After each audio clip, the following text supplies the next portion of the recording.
প্রিয় শ্রোতা, শব্দগল্পের এই আসরে আপনাকে স্বাগতম। আজ আমরা শুনব হুমায়ূন আহমেদের উপন্যাস বৃহন্নলা। মিসির আলি সিরিজের এই উপন্যাসটি প্রতীক প্রকাশনী থেকে প্রথম প্রকাশিত হয় 1989 সালে। মিসির আলি বাংলাদেশের প্রখ্যাত ঔপন্যাসিক হুমায়ূন আহমেদ সৃষ্ট একটি জনপ্রিয় রহস্যময় চরিত্র। মিসির আলি অনুসরণ করেন বিশুদ্ধ যুক্তি। এই যুক্তি মিসির আলিকে রহস্যময় জগতের প্রকৃত স্বরূপ উদ্ঘাটনে সাহায্য করে। গল্পের অডিও রূপান্তরে আমাদের কিছু জায়গা সামান্য প্রবাহ পরিবর্তন করতে হয়েছে। আশা করব তা ক্ষমাসুন্দর দৃষ্টিতে দেখবেন। উল্লেখ্য, শব্দগল্প এই উপন্যাসের কপিরাইট বহন করে না। পুরো আয়োজনটি লেখকের প্রতি ভালোবাসা থেকে সৃষ্ট।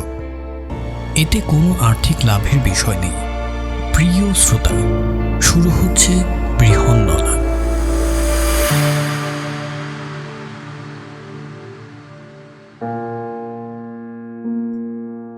আমার মামাতো ভাইয়ের বিয়ে। বাবা মার একমাত্র ছেলে, দেখতে রাজপুত্র না হলেও বেশ সুপুরুষ। এমএ পাশ করেছে। বাবার ব্যবসা দেখাশোনা করা এবং গ্রুপ থিয়েটার করা, এই দুই তার কর্মকাণ্ড সীমাবদ্ধ। বাবা মার একমাত্র ছেলে হলে যা হয়। বিয়ের জন্য অসংখ্য মেয়ে দেখা হতে লাগলো। কাউকে পছন্দ হয় না। কেউ বেশি লম্বা, কেউ বেশি বেটে, কেউ বেশি ফর্সা, কেউ বেশি কথা বলে, আবার কেউ কেউ দেখা গেল কম কথা বলে। শেষ পর্যন্ত যাকে পছন্দ হলো সে মেয়ে ঢাকা ইডেন কলেজে বিয়ে পড়ে। মেয়ের বাবা নেই, মার আবার অন্য কোথাও বিয়ে হয়েছে। মেয়ে তার বড় চাচার বাড়িতে মানুষ, তিনি তাকে খরচপত্র দিয়ে বিয়ে দিচ্ছেন। আমার মামা এবং মামি দুজনের কেউই এই বিয়ে সহজভাবে নিতে পারলেন না। যে মেয়ের বাবা নেই, মা আবার বিয়ে করেছে, পাত্রী হিসেবে সে তেমন কিছু না। তাছাড়া সে খুব সুন্দরীও না। আমার মামাতো ভাই তবু কেন জানি একবার মাত্র এই মেয়েকে দেখেই বলে দিয়েছে এই মেয়ে ছাড়া আর কাউকে সে বিয়ে করবে না।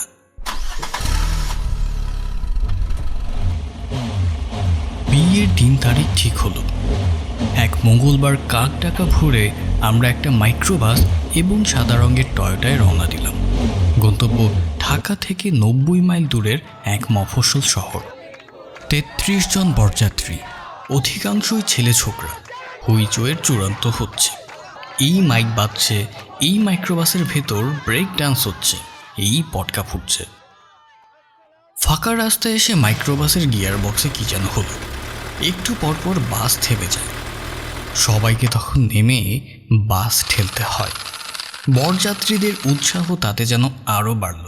শুধু আমার মামা অসম্ভব গম্ভীর হয়ে পড়লেন। আমাকে ফিসফিস করে বললেন, এটা হচ্ছে অলক্ষণ, খুবই অলক্ষণ। রওনা হবার সময় একটা খালি জগ দেখেছি, তখনই মনে হয়েছে একটা কিছু হবে। গিয়ার বক্স গেছে, এখন দেখবি চাকাও পাংচার হবে। হলো তাই। একটা কালভার্ট পার হওয়ার সময় চাকার হাওয়া চলে গেল। মামা বললেন, কি দেখলি? বিশ্বাস হলো আমার কথা? এখন বসে বসে আঙুল চোষ। স্পেয়ার চাকা লাগাতেও অনেক সময় লাগলো। মামা ছাড়া অন্য কাউকে বিচলিত হতে দেখলাম না। বরযাত্রীদের উৎসাহ মনে হলো আরও বেড়েছে। শুধুমাত্র বিয়ে বাড়িতে পৌঁছানোর পরই সবার উৎসাহে খানিকটা ভাটা পড়ল। এই বাড়ি দেখে মনে হলো বিরাট একটা শোকের বাড়ি। খা খা করছে চারদিক, লোকজন নেই। কলা গাছ দিয়ে একটা গেটের মতন করা হয়েছে, সেটাকে গেট না বলে গেটের প্রহসন বলাই ভালো। একদিকে রঙিন কাগজের চেইন, অন্যদিকে খালি। হয় রঙিন কাগজ কম পড়েছে, কিংবা লোকজনের গেট প্রসঙ্গে উৎসাহটাই শেষ হয়ে গেছে। আমার মামা হতভম্ব। হাফশার্ট পরা এক চ্যাংড়া ছেলে এসে বলল, আপনারা বসেন, বিশ্রাম করেন। আমি বললাম, আচ্ছা ভাই, আর লোকজন কোথায়? মেয়ের বড় চাচা কোথায়? কোনো সমস্যা হয়েছে? সেই ছেলে শুকনো গলায় বলল, না না না, সমস্যা কিসের? এই বলেই সে বাড়ির ভেতরে ঢুকে গেল, আর বেরোলো না। বসার ঘরে চাদর পেতে বরযাত্রীদের বিশ্রামের ব্যবস্থা। বারান্দায় গোটা 10 ফোল্ডিং চেয়ার। বিয়ে বাড়ির সজ্জা বলতে এইটুকুই। মামা বললেন, বলেছিলাম না অলক্ষণ, এখন বিশ্বাস হলো? কি কাণ্ড হয়েছে কে জানে। আমার তো মনে হয় বাড়িতে মেয়েই নেই, কারোর সঙ্গে পালিয়ে টালিয়ে গেছে। মুখে জুতোর বাড়ি পড়ল, স্রেফ জুতোর বাড়ি। আমার মামা অল্পতেই উত্তেজিত হন। আমি মামাকে সামলাতে চেষ্টা করলাম। হাসি মুখে বললাম, হাত মুখ ধুয়ে একটু শুয়ে থাকুন তো মামা, আমি খোঁজ নিচ্ছি কি ব্যাপার। মামা তীব্র গলায় বললেন, হাত মুখটা ধোবো কি দিয়ে শুনি? হাত মুখ ধোয়ার পানি কেউ দিয়েছে? বুঝতে পারছিস না? এরা বেইজ্জতির চূড়ান্ত করার চেষ্টা করছে। ধুর, কি যে বলেন মামা। ভেতর বাড়ি থেকে কান্নার শব্দ আসছে। বিয়ে বাড়িতে কান্না কোনো অস্বাভাবিক ব্যাপার নয়, কিন্তু এই কান্না অস্বাভাবিক লাগছে। কান্না এবং মেলি গলায় বিলাপ। কান্না যেমন হঠাৎ তুঙ্গে উঠল, তেমনি হঠাৎ থেমে গেল। তার প্রায় সঙ্গে সঙ্গেই মেয়ের বড় চাচা ঢুকলেন। ভদ্রলোককে দেখেই মনে হলো তার ওপর দিয়ে বিশাল একটা ঝড় বয়ে গেছে। তিনি নিচু গলায় যা বললেন তা শুনে আমরা স্তম্ভিত। জানলাম যে কিছুক্ষণ আগেই তার বড় ছেলে মারা গেছে। অনেক দিন থেকেই অসুখে ভুগছিল। আজ সকাল থেকে খুব বাড়াবাড়ি হলো। সব এলোমেলো হয়ে গেছে এই কারণেই। তিনি তার জন্য লজ্জিত, দুঃখিত এবং অনুতপ্ত। তবে যত অসুবিধাই হোক, বিয়ে হবে, তবে আজ রাতে সম্ভব না, পরদিন। আমার মামা খুবই আবেগপ্রবণ মানুষ। অল্পতে রাখতেও পারেন, আবার সেই রাগ হিমশীতল পানিতে রূপান্তরিত হতেও সময় লাগে না। তিনি মেয়ের চাচাকে জড়িয়ে ধরে নিজেও কেঁদে ফেললেন। কাতর গলায় বললেন, আপনি আমাদের নিয়ে মোটেও চিন্তা করবেন না, আমাদের কিছু লাগবে না। আপনি আপনি বাড়ির ভেতরে যান বেআই সাহেব। অদ্ভুত একটা অবস্থা। এর চেয়ে যদি শুনতাম মেয়ে পালিয়ে গেছে, তাও ভালো ছিল। কারো উপর রাগ ঢেলে ফেলা যেত। আমরা বরযাত্রীরা খুবই বিব্রত বোধ করছি। স্থানীয় লোকজন এখন দেখতে পাচ্ছি। স্থানীয় লোকজন ঠিক করলেন প্রত্যেকেই তাদের বাড়িতে একজন দুজন করে গেস্ট নিয়ে যাবেন। বিয়ে হবে পরদিন সকালে। আমাকে যিনি নিয়ে চললেন তার নাম সুধাকান্ত ভৌমিক। ভদ্রলোকের বয়স 60-এর কাছাকাছি হবে। বেটেখাটো মানুষ, শক্ত সামর্থ্য চেহারা। এই বয়সেও দ্রুত হাঁটতে পারেন। ভদ্রলোক মৃদুভাষী, মাথার চুল ধবধবে সাদা। গেরুয়া রঙের একটা চাদর গায়ে দিয়ে নিজেকে জড়িয়ে রেখেছেন বলেই কেমন যেন ঋষি ঋষি লাগছে। আমি বললাম, সুধাকান্ত বাবু, আপনার বাসা কত দূর? কাছেই। গ্রাম এবং মফস্বলের লোকদের দূরত্ব সম্পর্কে কোনো ধারণা নেই। তাদের কাছেই আসলে দিল্লি হলুজ দূরস্থের মতো। অগ্রহায়ণ মাস। গ্রামে এই সময় ভালো শীত থাকে। আমার গায়ে পাতলা একটা পাঞ্জাবি। আমি আবার বললাম, কত দূর? কাছেই। আমরা একটা নদীর কাছাকাছি এসে পড়লাম। ওরে বাবা, এখন কি এই নদী পার হতে হবে নাকি? পানি নেই, জুতা খুলে হাতে নিয়ে নিন। রাগে আমার গাটা জ্বলে গেল। এই লোকের সঙ্গে আসাই উচিত হয়নি। আমি জুতো খুলে পায়জামা গুটিয়ে নিলাম।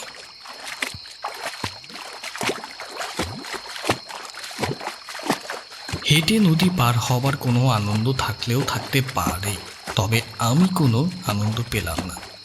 শুধু ভয় হচ্ছে কোনো গভীর খানাখন্দে পড়ে যায় কিনা। তবে নদীর পানি বেশ গরম। সুধাকান্ত বাবু বললেন, আপনাকে কষ্ট দিলাম। ভদ্রতা করে হলেও আমার বলা উচিত, না, কষ্ট কিসের? তা বললাম না। নদী পার হয়ে পায়জামা নামাচ্ছি। সুধাকান্ত বাবু বললেন, আপনি ছেলের কে হন? ফুপাতো ভাই। বিয়েটা না হলেই ভালো হয়। সকালে সবাইকে বুঝিয়ে বলবেন। সে কি? মেয়েটার কারণেই ছেলেটা মরল। এখন চট করে বিয়ে হওয়া ঠিক না, কিছুদিন যাওয়া উচিত। কেন? ছেলেটা সকালবেলা বিষ খেয়েছে, ধুত্রা বীজ। এই অঞ্চলে ধুত্রা খুব হয়। ছেলের বাবা রাজি হলেই পারত, ছেলেটা বাঁচত। গোয়ার গোবিন্দ মানুষ, তার না মানেই না। ছেলে মেয়ের এই প্রেমের ব্যাপারটা কি এখানকার সবাই জানে? জানবে না কেন? মফস্বল শহরে এইসব চাপা থাকে না। আপনাদের শহরে অন্য কথা, আকসার হচ্ছে। আমার মনটা খারাপ হয়ে গেল। বাকি পথ দুজনে নীরবে পার হলাম। পুরোপুরি নীরব বলাটা বোধহয় ঠিক হলো না। ভদ্রলোক নিজের মনেই মাঝে মাঝে বিড়বিড় করেছিলেন। শাশ্বত ধর্মগুপ্তা সনাতনস্ত। ভদ্রলোকের বাড়ি একেবারে জঙ্গলের মধ্যে। একতলা পাকা দালান, প্রশস্ত উঠোন, উঠোনের মাঝখানে তুলসী মঞ্চ, বাড়ির লাগোয়া দুটি প্রকাণ্ড কামিনী গাছ, একপাশে কুয়া আছে। হিন্দু বাড়িগুলো যেমন হয়ে থাকে ছবির মতো পরিচ্ছন্ন। উঠোনে দাঁড়াতেই মনে শান্তি শান্তি একটা ভাব হলো। আমি বললাম, এত চুপচাপ কেন? বাড়িতে লোকজন নেই? না। আপনি কি একা থাকেন? হুম। একা একা এত বড় বাড়িতে থাকেন? আগে অনেক লোকজন ছিল, কিছু মরে গেছে, কিছু চলে গেছে ইন্ডিয়াতে। এখন আমি একাই থাকি। আপনি স্নান করে ফেলুন। স্নান ফান লাগবে না, আপনি কিছু খাবারের ব্যবস্থা করুন, তাতেই হবে। একটু সময় লাগবে, রান্নার জোগাড় করতে হবে। ভদ্রলোক গামছা, সাবান এবং একটা জলচৌকি এনে কুয়ার পাশে রাখলেন। স্নান করে ফেলুন, সারাদিন জার্নি করে এসেছেন, স্নান করলে ভালো লাগবে। কুয়োর জল খুব ভালো, দিন আমি তুলে দিচ্ছি। ভদ্রলোক যে নোংরা সহ্য করতে পারেন না তা পরিষ্কার বোঝা যাচ্ছে। তিনি রান্না করতে বসেছেন উঠোনে। উঠোনেই পরিষ্কার ঝকঝকে দুটো মাটির চুলা, থালা, বাটি, হাঁড়ি সবই দেখি দুবার তিনবার করে ধুচ্ছেন। এই লুঙ্গিটা পরুন, ধোয়া আছে। আজ সকালেই সোডা দিয়ে ধুয়েছি। আমার আবার পরিষ্কার থাকার বাতিক আছে, নোংরা সহ্য করতে পারি না। সুধাকান্তবাবু, বলুন। আপনি বিয়ে করেননি? না। চিরকুমার? ওই আর কি। আপনি কি করেন? শিক্ষকতা করি, হাই স্কুলের অঙ্কের শিক্ষক, মনোহরদী হাই স্কুল। রান্নাবান্না আপনি নিজেই করেন? হ্যাঁ, নিজেই করি। একবেলা রান্না করি, একবেলা ভাত খাই, আর সকালে চিড়া, ফলমূল এসব খাই। কাজের লোক রাখেন না কেন? দরকার পড়ে না। এত বড় বাড়ি পড়ে থাকে, চুরি হয় না? না, চোর নেবে কি? আমি একজন দরিদ্র মানুষ। আপনি স্নান করে নিন, স্নান করলে ভালো লাগবে। কুয়ার পানি নদীর পানির মতো গরম নয়, খুব ঠান্ডা। পানি গায়ে দিতেই গা জুড়িয়ে গেল। সারাদিনের ক্লান্তি, বিয়েবাড়ির উদ্বেগ, মৃত্যু সংক্রান্ত জটিলতা সব ধুয়ে মুছে গেল। চমৎকার লাগতে লাগলো। তাছাড়া পরিবেশটাও অদ্ভুত। পুরনো ধরনের একটা বাড়ি, ঝকঝকে উঠোনের শেষ প্রান্তে শ্যাওলা ধরা প্রাচীন কুয়া, আকাশে পরিষ্কার চাঁদ, কামিনী ফুলের গাছ থেকে ভেসে আসছে মিষ্টি গন্ধ। এক ঋষির মতো চেহারার চিরকুমার বৃদ্ধ রান্না বসিয়েছেন, যেন বিভূতিভূষণের উপন্যাসের কোনো দৃশ্য। সুধাকান্তবাবু, বলুন। একা একা থাকতে আপনার খারাপ লাগে না? না, অভ্যেস হয়ে গেছে। ভয় লাগে না? সুধাকান্তবাবু এই প্রশ্নের জবাব দিলেন না। খাবার আয়োজন সামান্য, তবে এত চমৎকার রান্না আমি দীর্ঘদিন খাইনি। একটা কিসের যেন ভাজি, তাতে 5 ফোড়নের গন্ধ, খেতে একটু টকটক, বেগুন দিয়ে ডিমের তরকারি, তাতে ডালের বড়ি দেওয়া। ডালের বড়ি এর আগে আমি খাইনি। এমন একটা সুখাদ্য দেশে প্রচলিত আছে তাই আমার জানা ছিল না। ডালে ঘি দেওয়াতে অপূর্ব গন্ধ। সুধাকান্তবাবু, এত চমৎকার রান্না আমি জীবনে খাইনি। দীর্ঘদিন মনে থাকবে। আপনি ক্ষুধার্ত ছিলেন, তাই এত ভালো লেগেছে। রুচির রহস্য ক্ষুধার। যেখানে ক্ষুধা নেই সেখানে রুচিও নেই। আমি চমৎকৃত হলাম। লোকটির চেহারাই শুধু দার্শনিকের মতো না, কথাবার্তাও দর্শন ঘেঁষা। সুধাকান্তবাবু উঠোনে পাটি পেতে দিলেন। খাওয়া দাওয়ার পর সিগারেট হাতে বসলেন। কিছুক্ষণ গল্পগুজব করা যেতে পারে। সুধাকান্তবাবুকে অবশ্যই আলাপি লোক বলে মনে হচ্ছে না। এই যে দীর্ঘ সময় তার সঙ্গে আছি, তিনি এর মধ্যে আমার নামটি পর্যন্ত জানতে চাননি। আমি কি করি তাও জানতে চাননি। আমি এই মানুষটির সম্পর্কে প্রচণ্ড আগ্রহ বোধ করছি, কিন্তু এই মানুষটা আমার প্রতি কোনো আগ্রহ বোধ করছে না। অথচ আমি আমার অভিজ্ঞতায় দেখেছি, যারা মাস্টারি করে তারা কথা বলতে খুব পছন্দ করে। প্রায় মিনিট 15 আমরা চুপচাপ বসে থাকার পর সুধাকান্ত বাবু আমাকে অবাক করে দিয়ে বললেন, আপনি জিজ্ঞাসা করেছিলেন একা একা আমি এই বাড়িতে থাকতে ভয় পাই কিনা, তাই না? হ্যাঁ। ভয় পাই। প্রায় রাতেই ঘুমোতে পারি না, জেগে থাকি। ঘরের ভেতরে আগুন করে রাখি, হারিকেন জ্বালানো থাকে। ওরা আগুন ভয় পায়। কারা? আপনি কি ভূত প্রেতের কথা বলছেন? হ্যাঁ। আমি মনে মনে একটা দীর্ঘশ্বাস ফেললাম।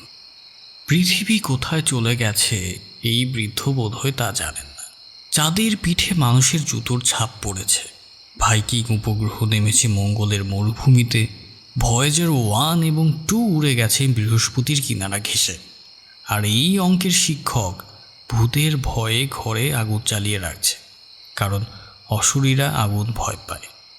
আপনি কি ওদের দেখেছেন কখনো? না। ওদের পায়ের শব্দ পান? তাও না। তাহলে বুঝতে পারি। বুঝতে পারেন? জি, আপনি যখন আছেন আপনিও বুঝবেন। ওদের কাণ্ড কারখানা দেখতে পাবো তাই বলছেন? তবে ওদের না, একজন শুধু আসে। তাও ভালো যে একজন আসে। আমি ভেবেছিলাম দলবল নিয়েই বোধহয় চলে আসে। আপনি আমার কথা একেবারেই বিশ্বাস করছেন না? ঠিকই ধরেছেন, বিশ্বাস করছি না। অবশ্যই এই মুহূর্তে আমার গা ছমছম করছে, কারণ আপনার পরিবেশটা ভৌতিক। ওরা কিন্তু আছে। আমি চুপ করে রইলাম। এই বৃদ্ধের সঙ্গে ভূত আছে কি নেই তা দিয়ে তর্ক করার কোনো অর্থ হয় না। আমার কাছে যে আসে সে একটা মেয়ে। তাই নাকি? জি, 11-12 বছর বয়স। বুঝলেন কি করে তার বয়স 11-12? আপনাকে বলেছে? জি না, অনুমান করে বলছি। তার নাম কি? নাম জানেন? জি না। সে এসে কি করে? মেয়েটি যে আসছে এই কি যথেষ্ট নয়? তার কি আর কিছু করার প্রয়োজন আছে? আমি চুপ করে গেলাম। আসলেই তো অশরীরী একটি বালিকার উপস্থিতিই তো যথেষ্ট। আমি ছাড়াও অনেকে দেখেছে। সুধাকান্ত বাবু ছোট্ট করে নিঃশ্বাস ফেললেন এবং তার প্রায় সঙ্গে সঙ্গে বিকট একটা হাসি শুনলাম। উঠোন কাঁপিয়ে, গাছপালা কাঁপিয়ে হো হো করে কে যেন হেসে উঠল।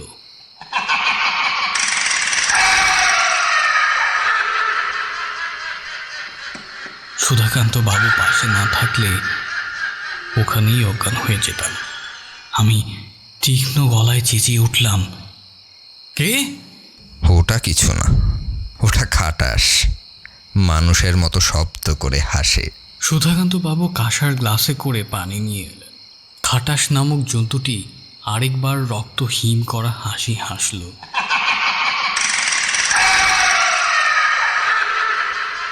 সুধাকান্ত বাবু যদি না বলতেন তাহলে ভূতের হাসি শুনেছি এই ধারণা সারা জীবন আমার মনের মধ্যে থাকত। লোকটার প্রতি এই প্রথম আমার খানিকটা আস্থা হলো। আজগুবি গল্প বলে ভয় দেখানো এই লোকের ইচ্ছা নয় বলেই মনে হলো। এরকম ইচ্ছা থাকলে এই ভয়ঙ্কর হাসির কারণ সম্পর্কে সে চুপ করে থাকত।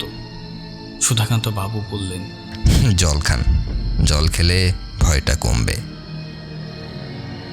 ওই মেয়েটার কথা শুনবেন?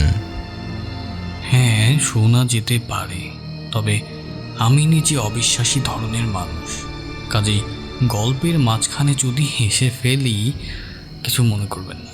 এই গল্পটা কাউকে বলতে ভালো লাগে না।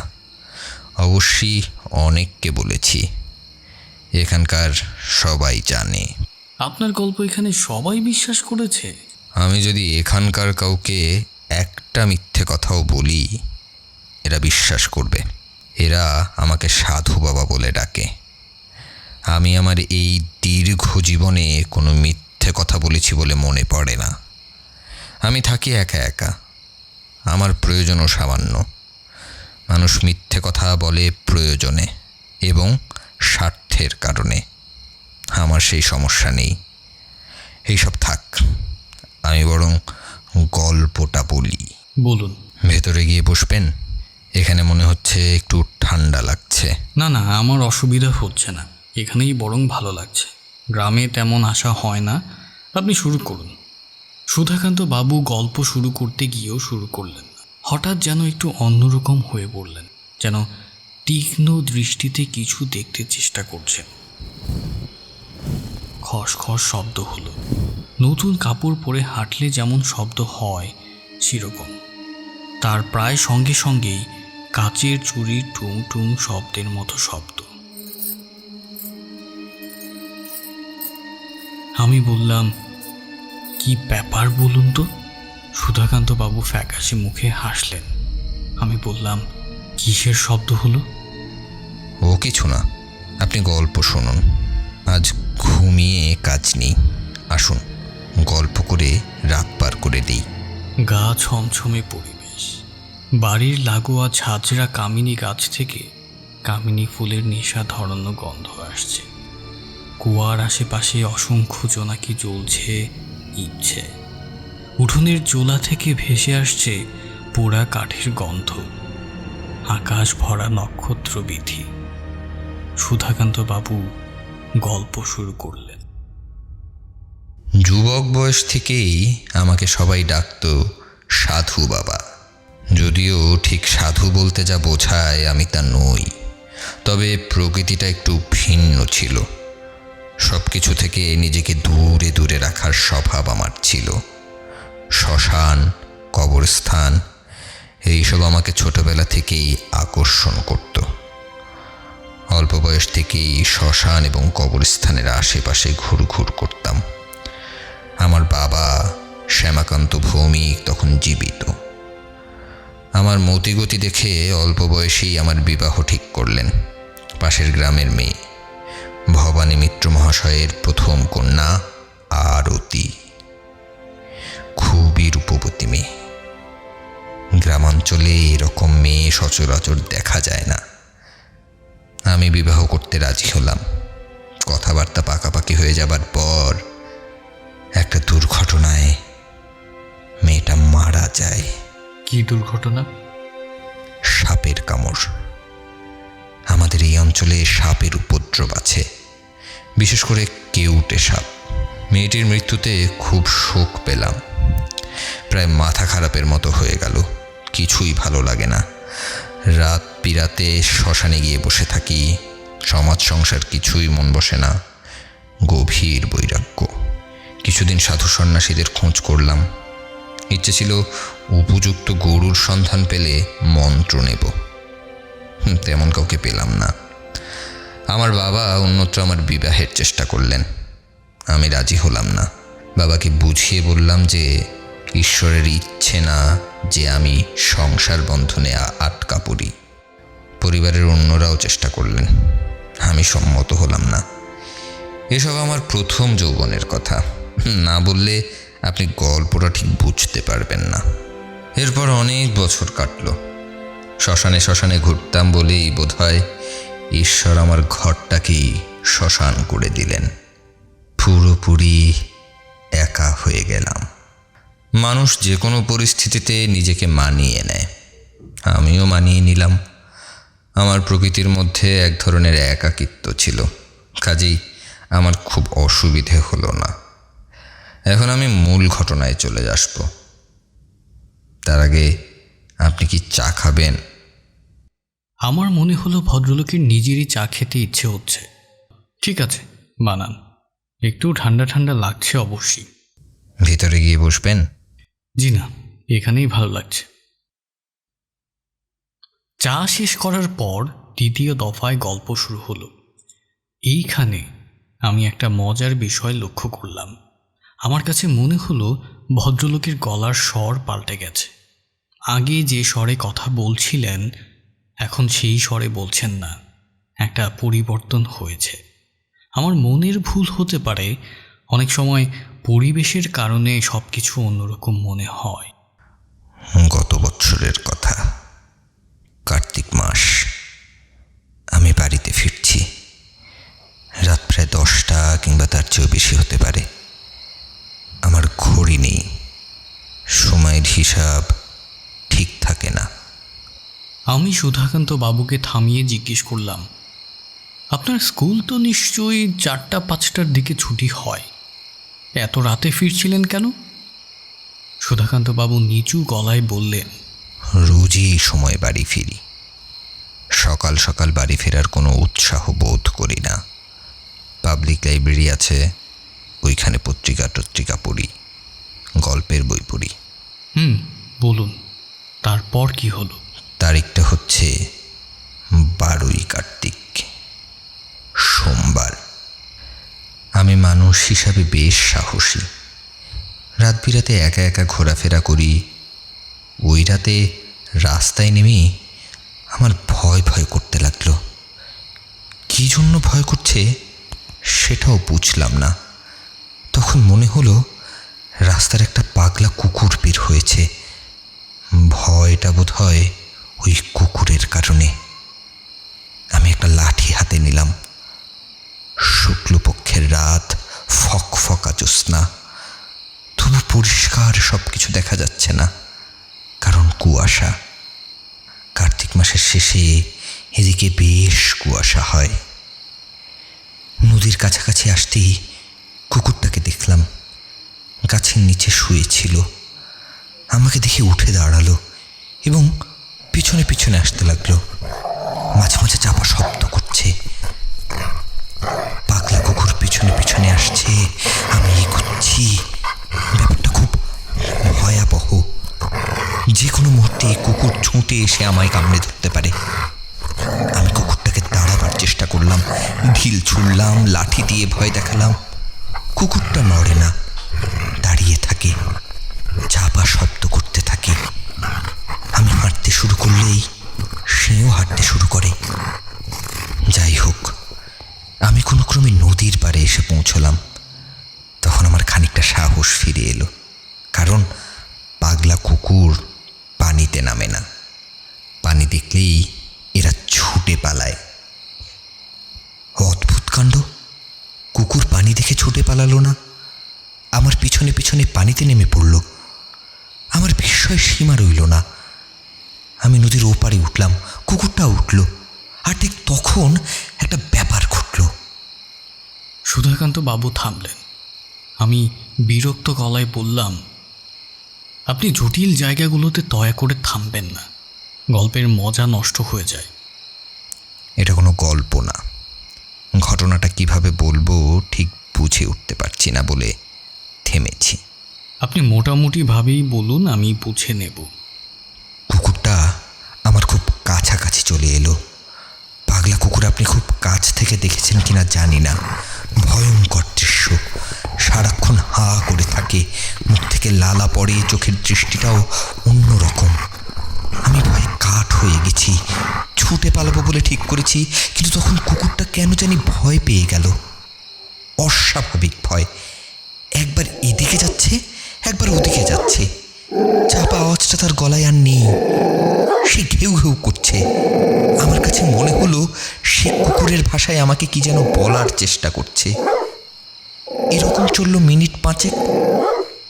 তারপরেই সে নদীতে ঝাঁপিয়ে পড়ল, সাঁতরে ওপারে চলে গেল। পুরোপুরি কিন্তু গেল না, ওপারে দাঁড়িয়ে রইল এবং ক্রমাগত ডাকতে লাগলো। আমি একটা সিগারেট ধরালাম। তখন আমি ধূমপান করতাম, মাস 3 হয় ছেড়ে দিয়েছি। যাই হোক, সিগারেট ধরাবার পর ভয়টা পুরোপুরি কেটে গেল। হাত থেকে লাঠি ফেলে দিলাম, বাড়ির দিকে রওনা হব বলে ভাবছি। হঠাৎ মনে হলো নদীর ধার ঘেঁষে বড় হওয়া ঘাসগুলোর মাঝখান থেকে কি একটা যেন নড়ে উঠল। আপনি আবার ভয় পেলেন? না, ভয় পেলাম না। একবার ভয় কেটে গেলে মানুষ চট করে আর ভয় পায় না। আমি এগিয়ে গেলাম। কাছাকাছি এগিয়ে গিয়ে দেখলাম একটা মেয়ের ডেড বডি। 11-12 বছর বয়স, পরনের ডোরা কাটা শাড়ি। মেয়েটা যে মরে আছে তা বুঝলেন কি করে? যে কেউ বুঝবে।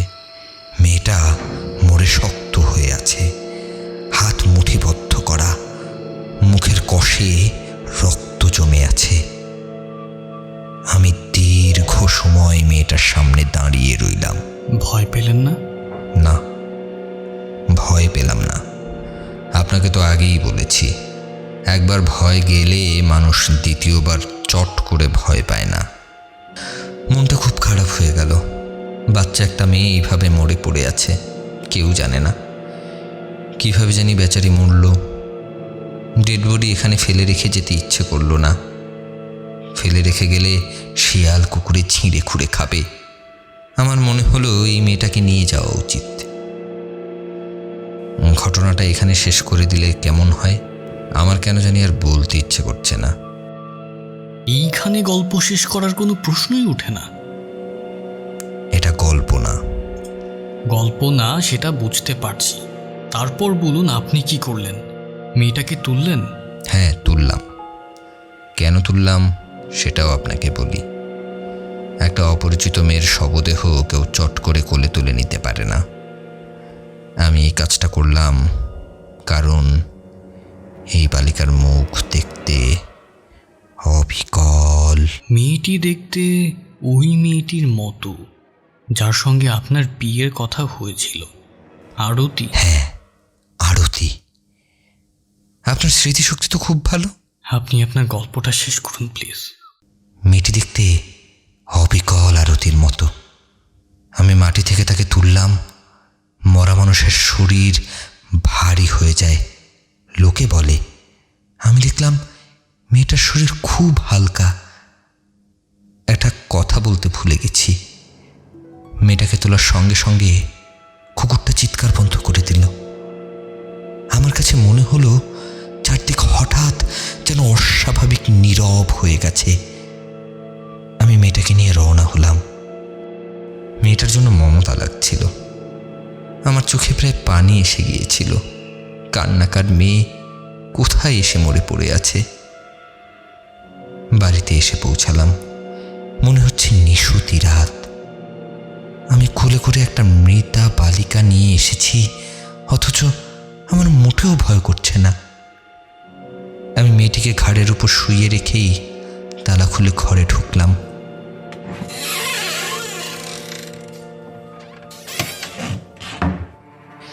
তখন কেন জানি বুকটা কেঁপে উঠল, হাত পা ঠান্ডা হয়ে এলো। আমি ভাবলাম ঘর অন্ধকার বলেই এরকম হচ্ছে, আলো জ্বালালেই ভয় কেটে যাবে। মেয়েটাকে আমি বিছানায় শুইয়ে দিলাম। খাটের নিচে হারিকেন থাকে। আমি হারিকেন বের করলাম।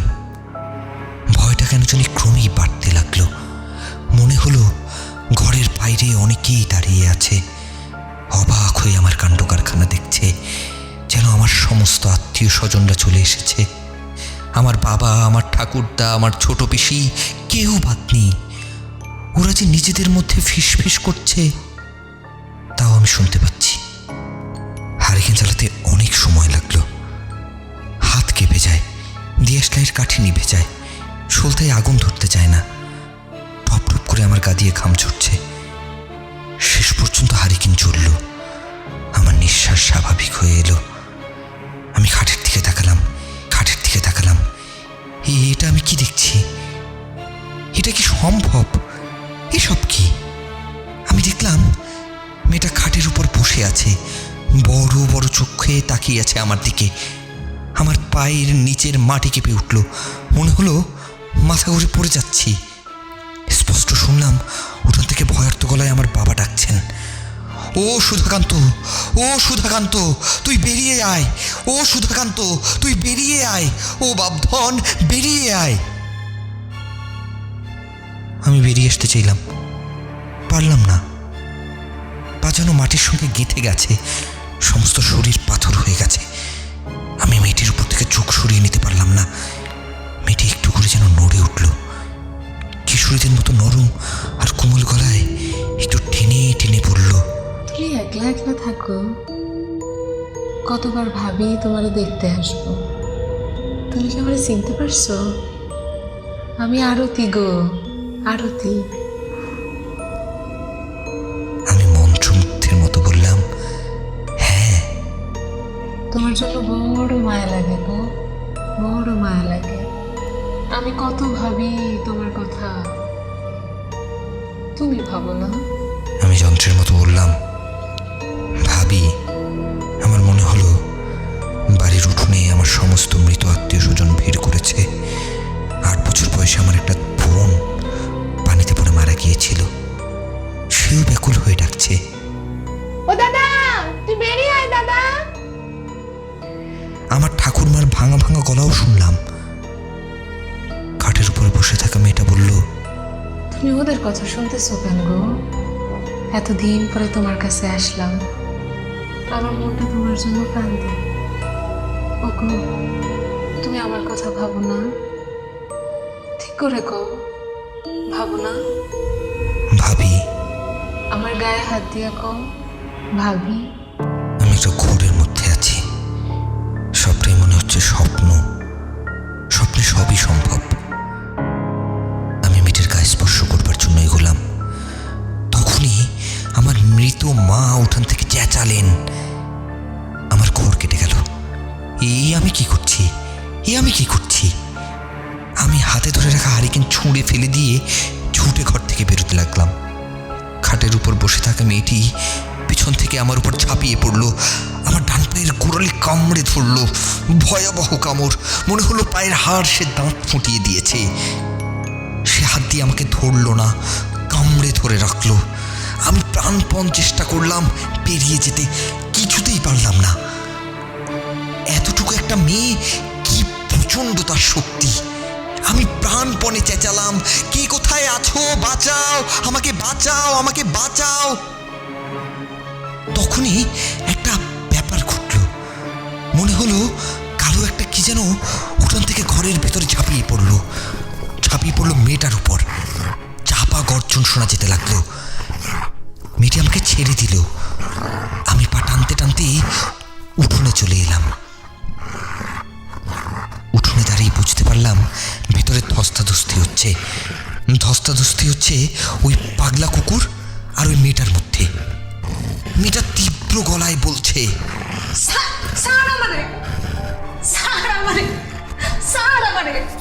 কুকুরটা ক্রুদ্ধ গর্জন করছে। সেই গর্জনটি কুকুরের গর্জন নয়, অদেখা ভুবনের কোনো পশুর গর্জন। সেই গর্জন ছাপিয়েও মেয়েটির গলার স্বর শোনা যাচ্ছে। আমারে খায়া ফেলতাছে। ওগো তুমি কই? আমারে খায়া ফেলতাছে। ভয় লাগছে। দেশলাইটা একটু জ্বালান তো। দেখুন, কামড়ের দাগটা দেখুন। আমি গভীর ক্ষতচিহ্নের দিকে তাকিয়ে রইলাম। ও এখনো আসে, বাড়ির পেছনে থপথপ করে হাঁটে, নিঃশ্বাস ফেলে, জানালার পাট হঠাৎ করে বন্ধ করে দিয়ে ভয় দেখায়, হাসে, নাকি সুরে কাঁদে, একদিন খুব বিরক্ত করে। তখন ওই কুকুরটা আসে, হুটোপুটি শুরু হয়ে যায়। সাধারণত কৃষ্ণপক্ষের রাতেই বেশি হয়। আপনি তো ভয়াবহ গল্প শোনালেন, আমি তো এখন রাতে ঘুমোতে পারবো না। ঘুমানোর দরকার নেই, কিছুক্ষণের মধ্যে সূর্য উঠবে। চাঁদ ডুবে গেছে, দেখছেন না? রাত বিরেতে বাথরুমে যেতে হলে হাতে জ্বলন্ত আগুন নিয়ে যেতে হয়। গলায় এই দেখুন একটা অষ্টধাতুর কবচ। বাড়ি ছেড়ে চলে যান না কেন? কোথায় যাব বলেন? পূর্বপুরুষের ভিটে। কাউকে সঙ্গে এনে রাখেন না কেন? কেউ থাকতে চায় না রে ভাই, কেউ থাকতে চায় না। সুধাকান্ত বাবু চায়ের কাপ হাতে তুলে নিলেন। চুমুক দিতে যাব, তখনই বাড়ির একটা কপার শব্দ নড়ে উঠল। আমি চমকে উঠলাম। হাওয়ার কোনো বংশও তো নেই, কপাটে শব্দ হয় কেন? আমি সুধাকান্ত বাবুর দিকে তাকালাম। তিনি সহজ গলায় বললেন, ভয়ের কিছু নেই, চা খান, কিছুক্ষণের মধ্যেই ভোর হবে। আমি ভদ্রলোকের দিকে তাকিয়ে আছি। তিনি এক মনে মন্ত্র আওড়াতে লাগলেন, নিশ্চয়ই ভূত তাড়ানো মন্ত্র। আমি খুব চেষ্টা করলাম ছোটবেলায় শেখা আয়াতুল কুরসি মনে করতে, কিছুতেই মনে পড়ল না। মাথা পুরো এলোমেলো হয়ে গেছে, গা দিয়ে ঘাম বেরোচ্ছে, কিছুতে ঠিকমতো নিঃশ্বাসও নিতে পারছি না। ভয় নামক ব্যাপারটি যে কত প্রবল এবং কীরকম সর্বগ্রাসী, তাই প্রথম বুঝলাম।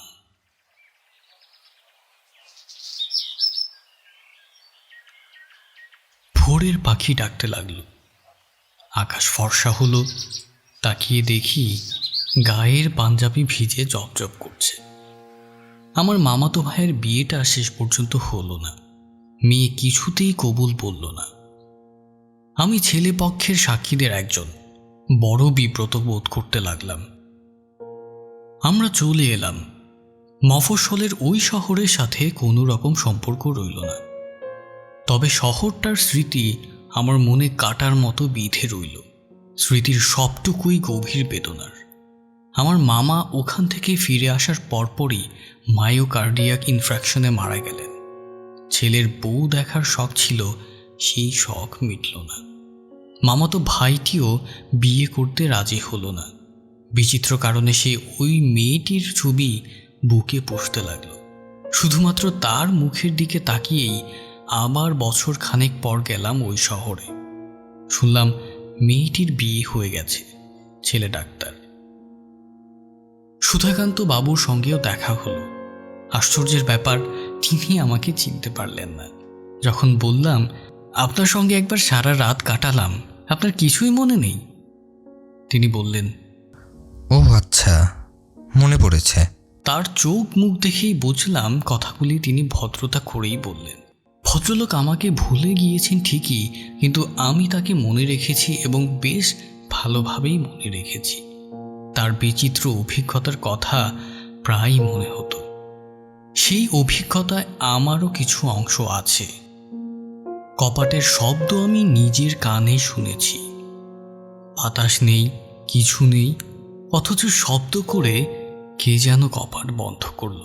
কাচের চুরির সেই শব্দ, বাড়ির পেছনের খচখচ আওয়াজ, সবই আমার নিজের কানে শোনা।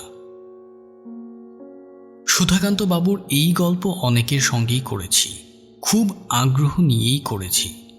ঝড় বৃষ্টির রাতে যখনই ভূতের গল্পের আসর বসেছে, আমি এই গল্প বলেছি। তবে গল্প তেমন জমাতে পারিনি। আমি যেমন অভিভূত হয়েছিলাম, আমি লক্ষ্য করেছি আমার গল্পের শ্রোতারা তারা 100 ভাগের 1 ভাগও হয়নি। অথচ আমি নিজে খুব ভালো গল্প বলতে পারি। হয়তো পরিবেশ একটা ব্যাপার। সুধাকান্ত বাবুর বাড়িতে আধো জ্যোৎস্নায় যে পরিবেশ তৈরি হয়েছিল, ঢাকা শহরের ড্রয়িং রুমে সেই পরিবেশ তৈরি করা সম্ভব নয়। তবু এটি আমার একটি প্রিয় গল্প। যতবার এই গল্প বলেছি, ততবার ওই রাতের কথা মনে পড়েছে।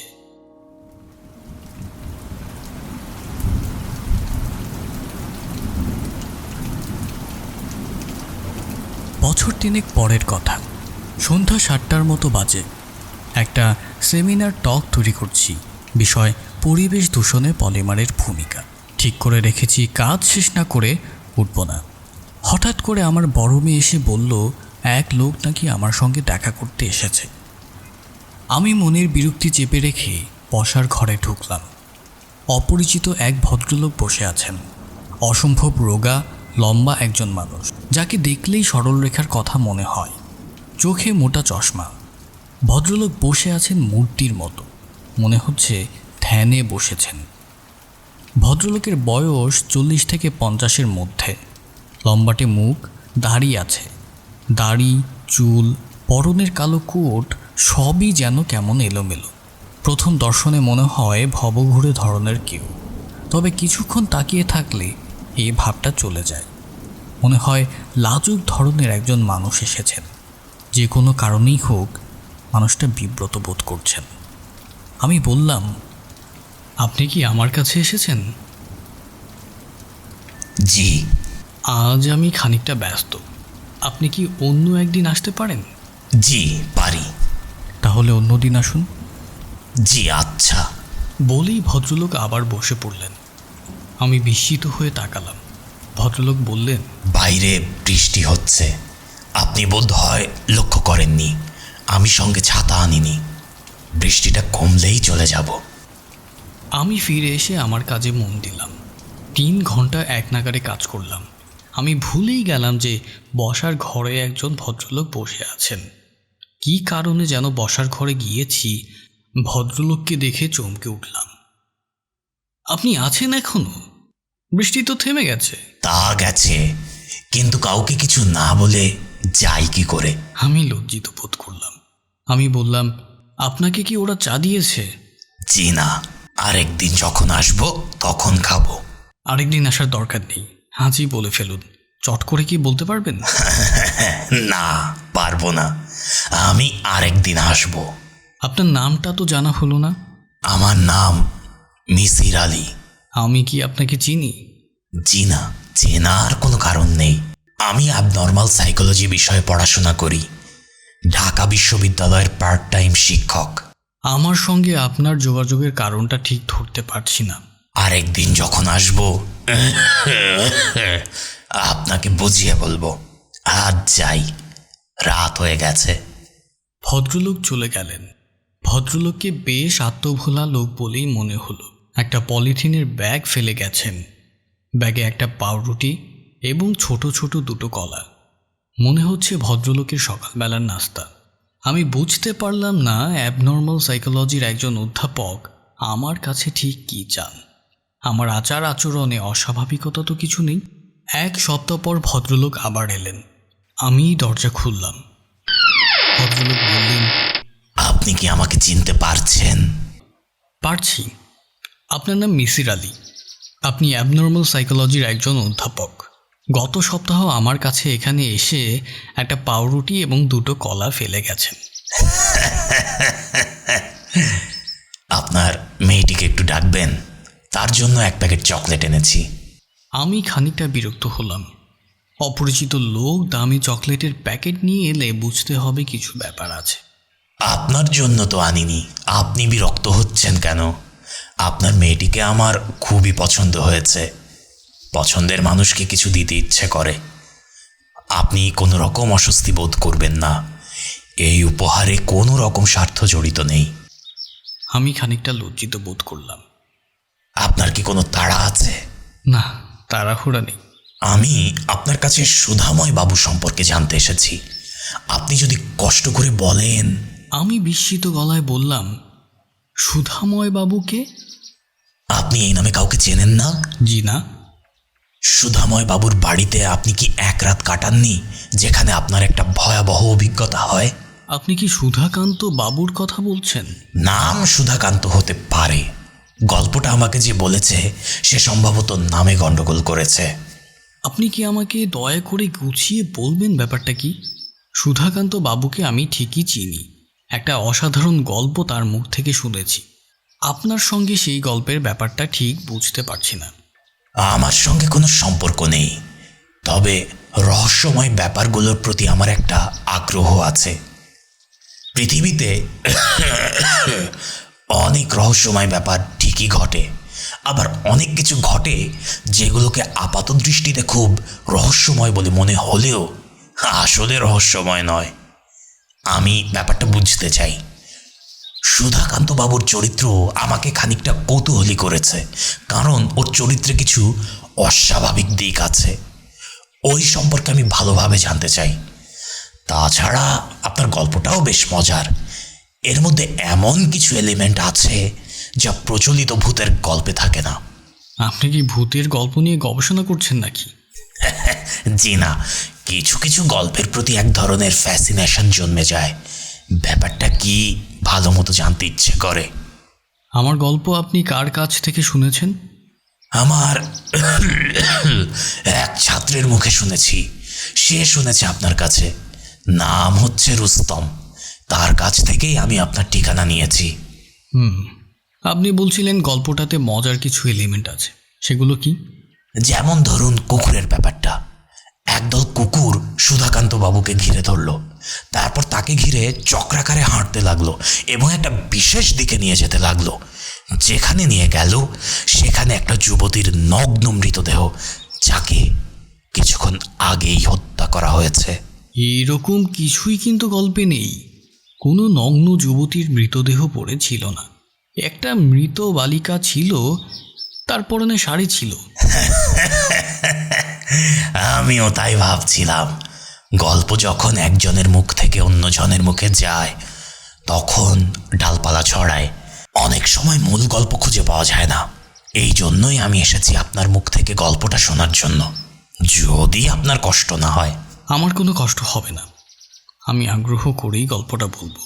মিসির আলী কোটের পকেট থেকে নোট বই এবং কলম বের করলেন। আমি বিস্মিত হয়ে বললাম, আপনি কি নোট করছেন নাকি? দু একটা পয়েন্ট লিখে রাখবো। আমার স্মৃতিশক্তি ভালো, তবু মাঝে মধ্যে কিছু নোট রাখি। স্মৃতি মানুষকে প্রতারণা করে, লেখা করে না। ভদ্রলোক পাথরের মতো মুখ করে গল্পটা শুনলেন এবং গল্প শেষ হওয়া মাত্র বললেন, আচ্ছা, তাহলে যাই। আপনাকে কষ্ট দিলাম, কিছু মনে করবেন না। আপনার কাজ হয়ে গেল? জি। গল্পটা কি আপনার কাছে অদ্ভুত মনে হয়নি? জি না, ভূতের গল্প সাধারণত এরকমই হয়, নতুনত্ব কিছু নেই। আমার শুধু একটা প্রশ্ন, মেয়েটার ডেড বডি কি শেষ পর্যন্ত ছিল? এ জাতীয় গল্পে ডেড বডি শেষ পর্যন্ত থাকে না, বাতাসে মিলিয়ে যায় কিংবা কুকুরে খেয়ে ফেলে। আপনি জানেন কি হয়েছিল? না, আমি জিজ্ঞেস করিনি। আপনি কি গল্পটার কোনো কিছুই বিশ্বাস করেননি, তাই তো? জি না। কেন, দয়া করে বলবেন কি? এই জাতীয় ভয়াবহ অভিজ্ঞতা যখন হয় তখন মানুষ খুব কনফিউজড অবস্থায় থাকে। কোনো ঘটনায় সে পরিষ্কারভাবে দেখে না, যা দেখে তাও সে গুছিয়ে বলতে পারে না। অথচ আপনার সুধাকান্ত বাবু চমৎকারভাবে সব বর্ণনা করলেন, অতি সূক্ষ্ম ডিটেলও বাদ দিলেন না। এই জিনিস পাওয়া যায় তৈরি করা গল্পে। সব মানুষ তো একরকম হয় না। কিছু কিছু মানুষ বিপদের সময়ও মাথা ঠান্ডা রাখে। তা রাখে, যেমন আমি নিজেই রাখি। তারপরেও আপনি বলবেন এটা একটা গল্প? জি, সুধাকান্ত বাবু আপনার কথা মতো একজন ধর্মপ্রাণ মানুষ, সাধু প্রকৃতির লোক। এই ধরনের একজন মানুষ বিপদে ঈশ্বরের নাম নেবে, গায়ত্রী মন্ত্র পড়বে। একজন নাস্তিক পর্যন্ত যে কাজটা করবে তিনি করেননি। ঘটনা সত্যি সত্যি ঘটলে তিনি তা অবশ্যই করতেন। যেহেতু ঘটনাটা বানানো, কাজেই এই গুরুত্বপূর্ণ জিনিসটা বাদ পড়েছে। আপনার সঙ্গে যখন গল্প করছিলেন তখন ভয় পেয়ে ভদ্রলোক মন্ত্রপাঠ শুরু করলেন, অথচ ওই রাতে করলেন না। ব্যাপারটা অদ্ভুত না? মিসির আলী লোকটির প্রতি আমার ভক্তি হলো। লজিক কিংবা যুক্তি নামক ব্যাপারটা যে কত শক্তিশালী হতে পারে, মিসির আলী তা আমার চোখে আঙুল দিয়ে দেখিয়ে দিলেন। আমি বললাম, এই গল্পটা যে সত্যি, এটা আপনি কখন স্বীকার করবেন? ওই মেয়েটির ডেড বডি যদি অন্যরা দেখে থাকে এবং খবর দেয়া হয় বা দাহ করা হয়, তবেই আমি ঘটনাটা মেনে নেব। আমি খবরটা এনে দেব। আমি চিঠি লিখে খবরটা জোগাড় করব। আপনি আপনার ঠিকানা লিখে যান। মিসির আলী তার ঠিকানা লিখে রেখে চলে গেলেন। আশ্চর্যকাণ্ড, আজও তার পলিথিনের ব্যাগ ফেলে গেলেন। ব্যাগের ভেতর ছোট্ট একটা পাউরুটি, একটা কলা এবং এক টুকরো মাখন। গরমে সেই মাখন গলে ব্যাগময় ছড়িয়ে পড়েছে।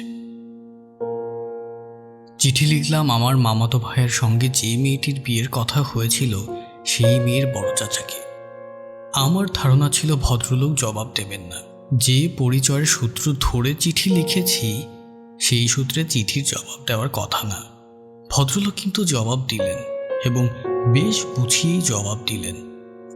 আপনার পত্র পাইয়াছি। এক নিতান্ত দুর্ভাগ্যজনক অবস্থায় আপনাদের সহিত পরিচয় হইয়াছিল। আপনি যে সেই পরিচয় মনে রাখিয়া পত্র দিয়াছেন, তাহাতে কৃতজ্ঞ হইলাম। আপনি আমার ভাইস্তি প্রসঙ্গে জানিতে চাহিয়াছেন। 2 বৎসর আগে তাহার বিবাহ হইয়াছে, এই খবর তো আপনার জানা। সে এখন তাহার স্বামীর সহিত ইরাকে আছে। তাহার স্বামী একজন ডাক্তার। আপনাদের দোয়ায় তাহারা ভালোই আছে। দ্বিতীয় যে বিষয়টি জানিতে চাহিয়াছেন, তাহার সবই সত্য। কুকুরের কামড়ে ছিন্ন ভিন্ন বালিকাটির দেহ আমরা সবাই দেখিয়াছি। তাহার মৃতদেহ সৎকারের কোনো ব্যবস্থা হয় নাই, কারণ বালিকাটি হিন্দু কি মুসলিম তাহা জানা সম্ভব হয় নাই। ঘটনাটি সেই সময় জনমনে বিপুল আলোড়ন সৃষ্টি করিয়াছিল। দৈনিক ইত্তেফাক পত্রিকার মফস্বল পাতায় খবরও ছাপা হইয়াছিল। অধিকার কি, আমরা ভালো আছি। আপনার সর্বাঙ্গীন কুশল কামনা করি। আমি চিঠিটি মিসির আলীর ঠিকানায় পাঠিয়ে দিলাম। মনে মনে হাসলাম। অভ্রান্ত যুক্তিও মাঝে মাঝে অচল হয়ে যায়। এই চিঠিটি হচ্ছে তার প্রমাণ। চিঠি পাঠাবার 3য় দিনের মাথায় মিসির আলী এসে উপস্থিত। আমি হেসে বললাম, কি গল্পটা এখন বিশ্বাস করলেন? মিসির আলী শুকনো গলায় বললেন, আপনাকে এত চিন্তিত মনে হচ্ছে কেন? আমি আপনার কাছ থেকে গল্পটা আবার শুনতে চাই। কেন? আবার কেন? প্লিজ আরেকবার বলুন। আমি দ্বিতীয়বার গল্পটা শুরু করলাম। এক জায়গায় মিসির আলী আমাকে থামিয়ে দিয়ে বলল, কত কত তারিখ বললেন? 12ই কার্তিক। 12ই কার্তিক তারিখটা আপনার মনে আছে? হ্যাঁ, আছে। প্রথমবার যখন আপনাকে গল্পটা বলি তখনও কিন্তু 12ই কার্তিক বলেছিলাম বলে আমার মনে হয়। হ্যাঁ বলেছিলেন। আজও সেই একই তারিখ বলেন কিনা তাই দেখতে চেয়েছি। এই তারিখটা বেশ জরুরি। জরুরি কেন? বলছি কেন। তার আগে আপনি বলুন 12 তারিখটা আপনার মনে রইল কেন? এসব দিন তারিখ তো আমাদের মনে থাকে না। 12 তারিখ আমার বড় মেয়ের জন্মদিন, কাজে সুধাকান্ত বাবুর 12 তারিখ বলা মাত্র আমার মনে গেঁথে গেল। তাছাড়া আমার স্মৃতিশক্তিও ভালো। তাই তো দেখছি। এখন বলুন তারিখটা এত জরুরি কেন? যে বছরে ঘটনাটা ঘটল আমি সেই বছরের পঞ্জিকা দেখেছি। 12 তারিখ হচ্ছে 24শে অক্টোবর। স্কুল ছুটি থাকে। ওই দিন লক্ষ্মী পুজোর বন্ধ। কাজেই আপনার সুধাকান্ত বাবু আপনাকে একটা মিথ্যে কথা বলেছেন। তিনি বলেছেন ওই দিন স্কুল করেছেন। হয়তো উনি তারিখটা ভুল বলেছেন। হ্যাঁ তা হতে পারে, তবে আমি তাঁর নিজের মুখে ঘটনাটা শুনতে চাই। আবার শুনতে চান? হ্যাঁ। কেন? ব্যাপারটা বিশ্বাস করতে পারছি না। বিশ্বাস করতে না চাইলে করবেন না। আপনাকে বিশ্বাস করতেই হবে এমন কোনো কথা আছে? আপনি কি একটু যাবেন আমার সঙ্গে? কোথায়? ওই জায়গায়। কেন? তাহলে জেনে আসতাম তারিখটা 12 কি না। আপনি কি পাগল নাকি ভাই? ব্যাপারটা খুব জরুরি, আমাকে জানতেই হবে। জানতে হলে আপনি যান, আমি আপনাকে ঠিকানাটা লিখে দিচ্ছি। আপনি যাবেন না? জি না, আজে বাজে ব্যাপার নিয়ে মাথা ঘামানোর মতো সময় আমার নেই। এটা আজে বাজে ব্যাপার নয়। আমার কাছে আজে বাজে। মিসির আলী মুখ কালো করে উঠে গেলেন। মিসির আলী যে কি পরিমাণের বিপজ্জনক ব্যক্তি তা টের পেলাম 10 পর।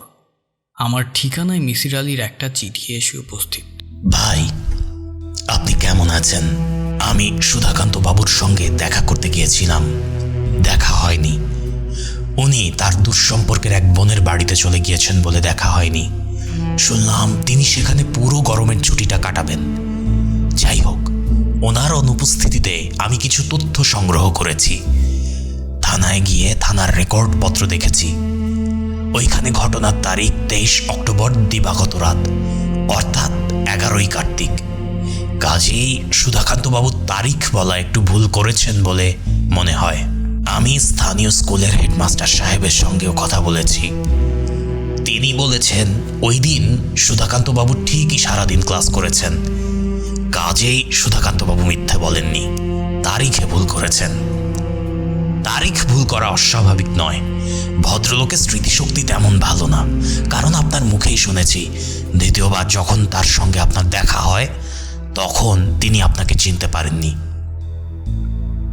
থানার ওসি সাহেবকে জিজ্ঞেস করলাম পোস্টমর্টেম করা হয়েছিল কি। উনি বললেন পোস্টমর্টেমের মতো অবস্থা ছিল না, কুকুর সব ছিঁড়ে খুঁড়ে খেয়ে ফেলেছে।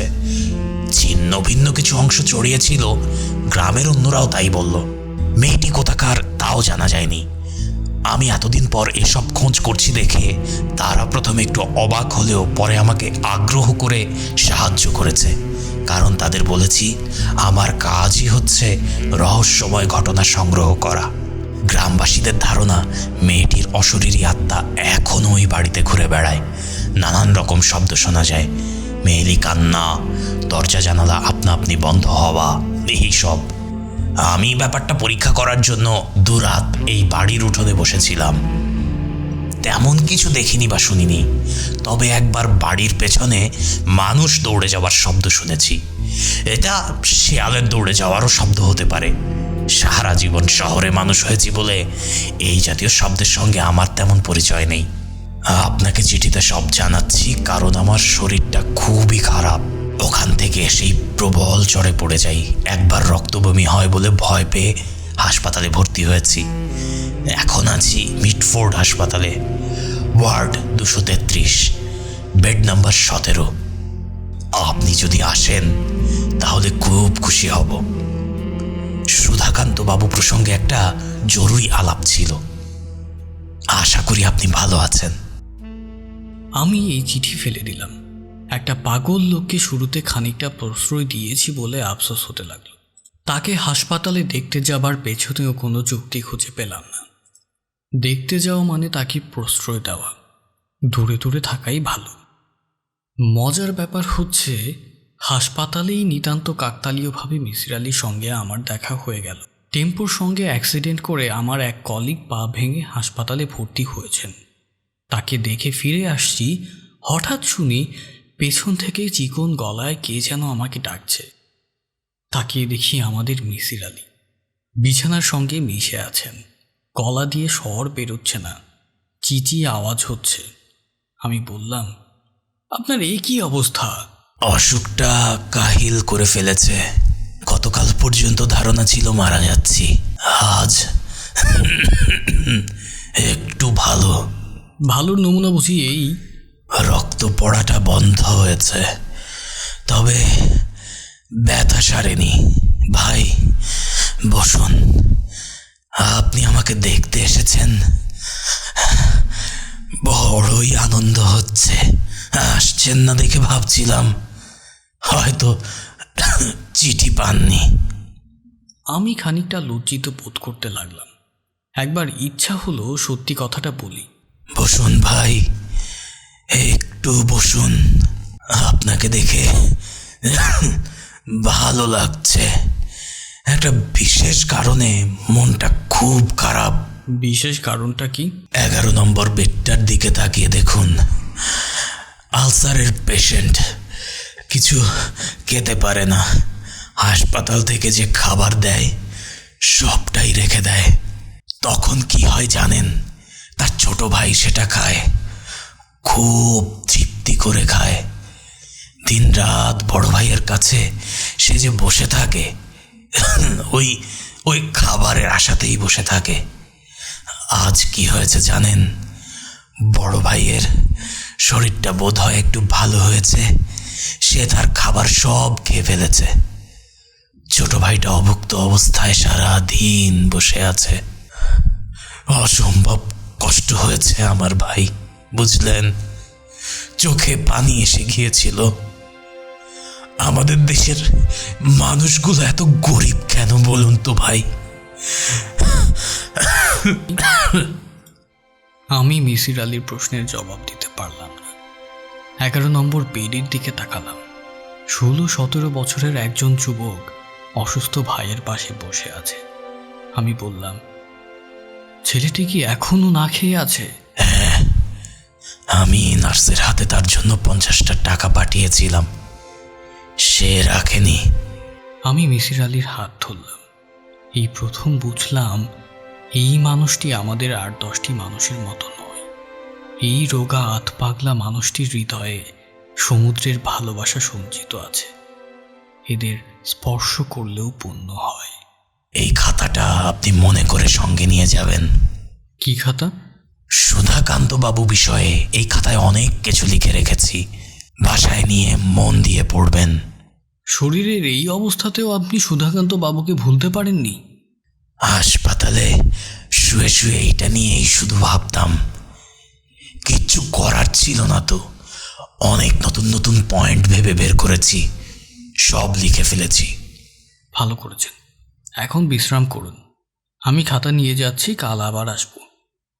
মিসির আলি নিচু গলায় বললেন, একবার কি চেষ্টা করে দেখবেন ওই ছেলেটিকে বাইরে নিয়ে কিছু খাওয়ানো যায় কিনা?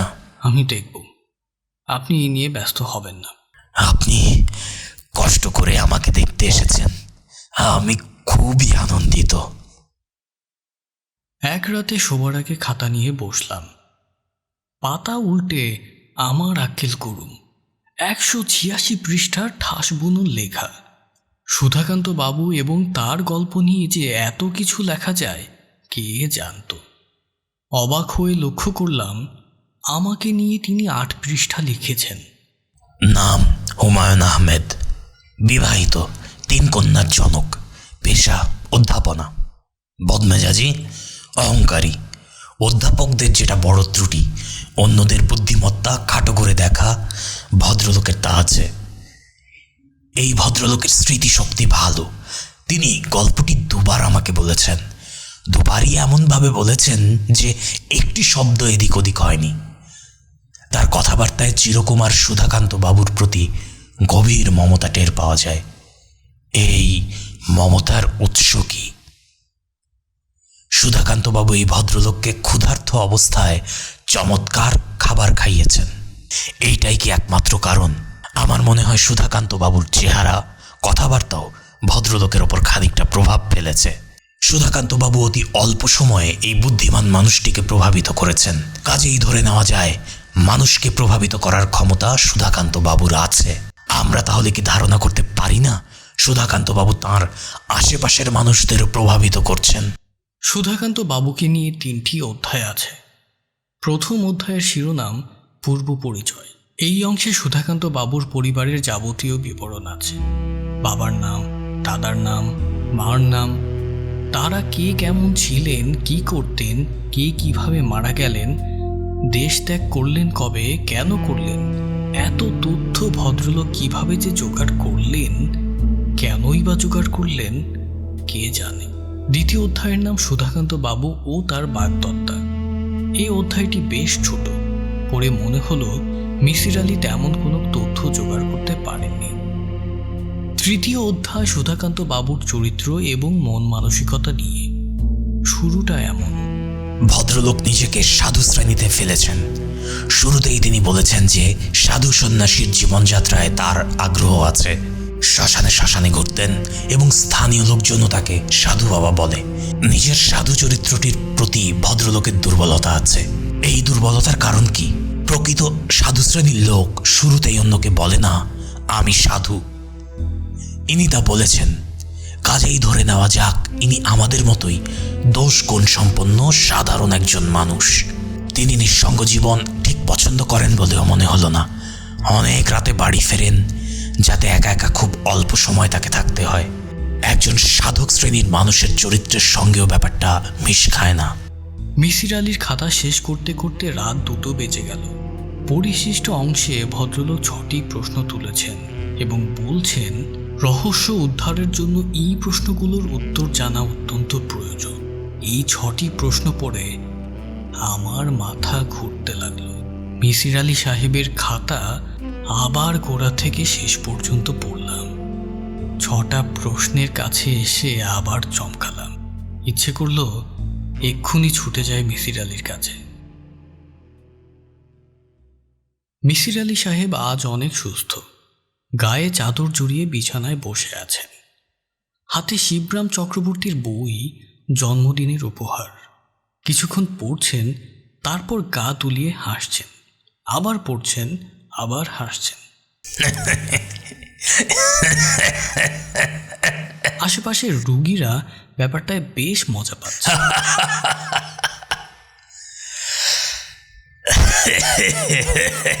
আমার দিকে চোখ পড়তেই মিসির আলী বললেন, শিবরামের বাঘের গল্পটা পড়েছেন? অসাধারণ। সকাল থেকে এখন পর্যন্ত 11 বার গল্পটা পড়লাম। আমার কি মনে হয় জানেন, হাসপাতালের রোগীদের জন্য এই জাতীয় বই ওষুধপত্রের সঙ্গে দেওয়া দরকার। প্রাণ খুলে কয়েকবার হাসতে পারলে যে কোনো অসুখ অনেকটা কমে যায় বলে আমার ধারণা। আপনার তাহলে কমে গেছে? জি। আপনার খাতাটা কাল রাতে পড়ে শেষ করেছি। আমার মনে হয় যে 6টি প্রশ্ন আপনি তুলেছেন তার উত্তর জানার প্রয়োজন। প্রয়োজন তো বটেই। আমি আপনার সঙ্গে যাব এবং সুধাকান্ত বাবুর সঙ্গে কথা বলবো। আমি জানতাম আপনি এই কথা বলবেন। কোনো একটা ভৌতিক গল্প শুনলেই কি আপনি এরকম করেন? মিসির আলী হ্যাঁ সূচক মাথা নাড়লেন। আপনি কি আপনার শোনা মতো ভৌতিক গল্পের রহস্য ভেদ করতে পেরেছেন? না, পারিনি। 20% ক্ষেত্রে কিছুই করতে পারিনি। আমার আরেকটা খাতা আছে, ওই খাতার নাম রহস্য খাতা। যেসব সমাধান আমি করতে পারিনি রহস্য খাতায় সেই সব লিখে রেখেছি। আপনাকে একদিন পড়তে দেব। ঠিক আছে, আপনার রহস্য খাতা একদিন পড়ব। কিংবা আপনি যদি চান তাহলে ওইখানকার একটা গল্প আপনাকে শোনাতেও পারি। হাসপাতালের একটা ক্যান্টিন আছে, ক্যান্টিনে বসে চা খেতে খেতে গল্পটা আপনাকে বলতে পারি। আপনার শরীরের এই অবস্থায় আপনি ক্যান্টিনে যেতে পারবেন? আসল ব্যাপারটা কি জানেন? আপনার সঙ্গে কথা বলতে আমার ভালো লাগছে। আমরা ক্যান্টিনে বসলাম। রহস্য খাতায় এই গল্পের নম্বর হচ্ছে 21, অর্থাৎ এটা 21 নম্বর গল্প। এর যে অনেক ভয়ঙ্কর গল্প আমার স্টকে আছে, তবু এটা বলছি কারণ এটা বলতে গেলে একটা ফার্স্ট হ্যান্ড স্টোরি। আমার নিজের জীবনে ঘটেনি, তবে যার জীবনে ঘটেছে সে আমার প্রিয় একজন মানুষ। ঘটনাটার সঙ্গে আমার যোগাযোগও প্রত্যক্ষ।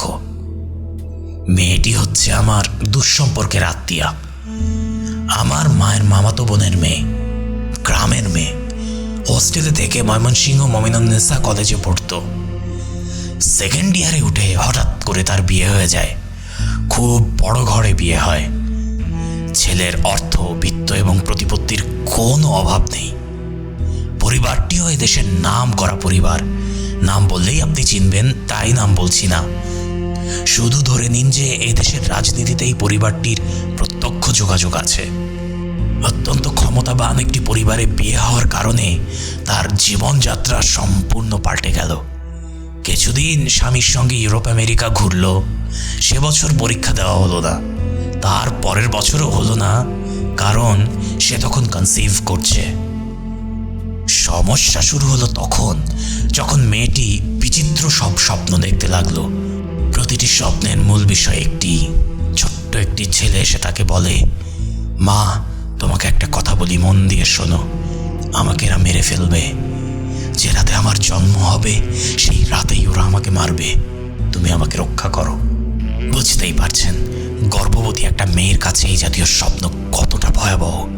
মেয়েটি অস্থির হয়ে পড়ল, খেতে পারে না, ঘুমোতে পারে না এবং প্রায় রোজই এই জাতীয় স্বপ্ন দেখে। আমার সঙ্গে মেয়েটির তখন যোগাযোগ হয়।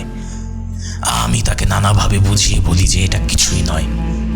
গর্ভবতী মেয়েদের অবচেতন মনে একটা মৃত্যু ভয় থেকেই যায়। সেই ভয় নানানভাবে প্রকাশ পায়। তোমার বেলায় এইভাবে প্রকাশ পাচ্ছে। মেয়েটির স্বামী বিষয়টি নিয়ে খুব বিব্রত বোধ করছিল।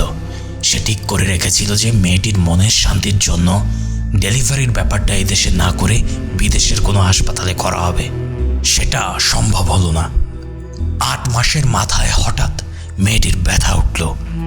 তাড়াহুড়া করে তাকে নিয়ে যাওয়া হলো ঢাকার নাম করা একটা ক্লিনিকে। নর্মাল ডেলিভারি হলো। রাত 2টায় মেয়েটি একটি পুত্র সন্তান প্রসব করল। অনেকের সঙ্গে আমিও ক্লিনিকে অপেক্ষা করছিলাম। মেয়েটি আমার একজন রোগী, কাজেই আমার খানিকটা দায়িত্ব আছে। একটা গামলার ভেতর বাচ্চাটিকে শুইয়ে রাখা হয়েছে। জেলিফিশ আপনি দেখেছেন কিনা জানি না, শিশুটির সমস্ত শরীর জেলিফিশের মতো স্বচ্ছ থলথলে, গাঢ় নীল রং। শুধু মাথাটা মানুষের, মাথা ভর্তি রেশমি চুল, বড় বড় চোখ, হাত পা কিছুই নেই। অক্টোপাসের মতো নল জাতীয় কিছু জিনিস কিলবিল করছে। আমি খুবই সাহসী মানুষ, কিন্তু এই দৃশ্য দেখে ভয়ে আমার গা কাঁপতে লাগলো। ডাক্তার সাহেব বললেন, এই শিশুটিকে আপনি কি করতে বলেন?